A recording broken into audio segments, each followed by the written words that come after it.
হয়ে আমি ম্যাডামের ফোনে তোমার ছবি দেখতে পাই, তোমার খোঁজ খবর পেয়েছি ভাই। আমি আজ অনেক খুশি ভাই। কি ব্যাপার আরিফ, মনে হচ্ছে তুমি তোমার ভাইকে চিনতে পারতেছো না? এটা তো তোমার ভাই, তাই না? না প্রিয়া, উনি কেন আমার ভাই হবে? উনি আমার কেউ না, আর ওনাকে তো আমি চিনতেই পারতেছি না। উনি অযথা কেন আমার ভাই বলে দাবি করবে? আর ওনাকে আমি চিনি না। শোনো আরিফ, এত খামখেয়ালিপনা কথা বলো না, ঠিক আছে? যেটা সত্য সেটাই বলে দাও। এটা তোমার ভাই, সেটা স্বীকার করো। কিন্তু তুমি তো আমাকে বলেছিলে যে তোমার ফ্যামিলির সবাই নাকি একটা কার অ্যাক্সিডেন্টে মারা গেছে, কিন্তু উনি তো এসে দাবি করছে যে উনি তোমার ভাই। তাহলে তুমি কেন স্বীকার করতেছো না যে উনি তোমার ভাই?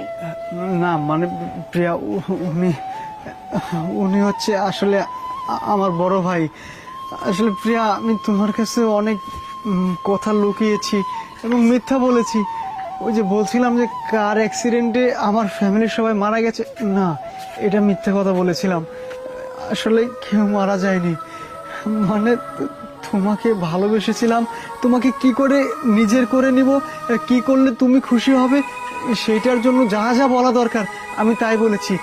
মানে গ্রাম থেকে যে আমি একটা গরিবের সন্তান উঠে এসেছি, তুমি এত বড় লোক ঘরের একটা মেয়ে, তোমার সাথে সম্পর্ক করেছি। তুমি যদি জানতে যে আমার ফ্যামিলিতে আমার বাবা মা ওনারা আছে, গরিব মানুষ, তাহলে সম্পর্কটা তুমি ছিন্ন ভিন্ন করে দিতে। এই ভয়ে আমি তোমার কাছে এগুলো লুকিয়েছি। বিশেষ করে তোমাকে আমি অনেক ভালোবাসি। আমি চেয়েছিলাম যে আমি শহরে এসে এরকম একটা মেয়ের সাথে সম্পর্ক করে আমার জীবনটা একদম আলিশান ভাবে কাটিয়ে দিই। ঠিক তেমনই হয়েছে।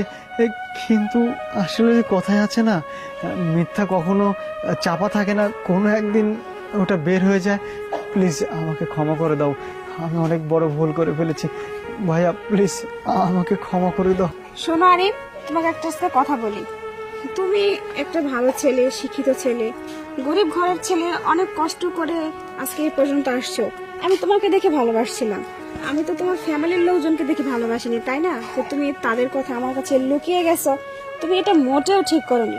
আর আমি কি কখনো বলছি যে তোমার ফ্যামিলির লোকজনকে আমি মেনে নিতে পারবো না? কিন্তু তুমি তো আমাকে উল্টোটা ভাবছো। তুমি ভাবছো আমি হয়তো তোমার ফ্যামিলির কথা জানতে পেরে তোমাকে ঘৃণা করব, কিন্তু না, আমি আসলে সবাইকে নিয়ে একসাথে থাকতে চাই, বাঁচতে চাই, ভালো থাকতে চাই। এমনকি আমি তো এটা পর্যন্ত বলছিলাম যে চলো আমার বাবার বাড়ি থেকে থাকি, কিন্তু তুমি তো সেটা করলে না। তুমি আমাকে নিয়ে আলাদা থাকলে, আর তোমার নিজের ফ্যামিলির কথাও তুমি লুকিয়ে গেলে। আমি এটা কখনো আশা করিনি। আচ্ছা যাই হোক, যা হবার তা তো হয়েই গেছে। তুমি যে ভুলটা করছো না, এই ভুলটা আর করো না। এখন যা হয়েছে সবকিছু সূর্যে নিয়ে সবাই মিলে একসাথে থাকতে হবে, বুঝছো? আর শোনো, আমরা না এখানে দেরি না করি, চলো এখনই রেডি হয়ে আমরা বড় ভাইকে নিয়ে গ্রামের বাড়িতে যাই। ঠিক আছে চলো ভাইয়া, চলো। চলো ভাই।